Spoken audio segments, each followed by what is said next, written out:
आणि आता पाहणार आहोत टॉप 9 राजकीय बातम्या।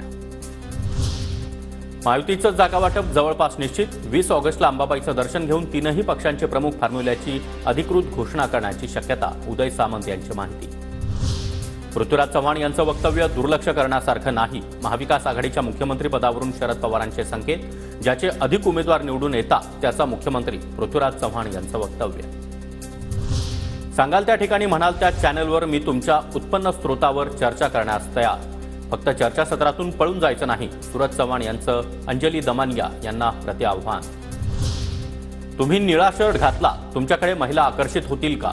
अजित पवारांच्या गुलाबी जॅकेटच्या प्रश्नावरून पत्रकारांनी विचारलेल्या प्रश्नाला शरद पवार यांचा खोचक तोला। मी रंगामध्ये अडकत नाही, मी याकरता राजकारणात आले नाही। अजितदादांच्या गुलाबी जॅकेटवरून सुप्रिया सुळेंचा देखील टोला।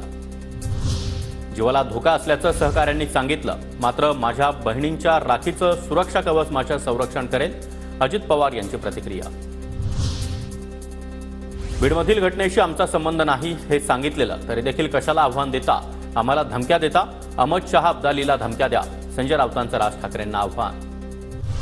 राज ठाकरेंच्या विदर्भ दौऱ्याआधी मनसे आक्रमक, विदर्भ दौऱ्यामध्ये ताफा अडवल्यास तिथेच चोप देणार, मनसैनिकांचा इशारा। उपमुख्यमंत्री अजित पवारांनी शेताच्या बांधावर जात महिलांसोबत संवाद साधला। अजित पवार यांच्याकडून लाडकी बहीण योजनेविषयी विचारपूस, तर मुख्यमंत्री शिंदे यांच्याकडून सोयाबीनच्या शेताची पाहणी।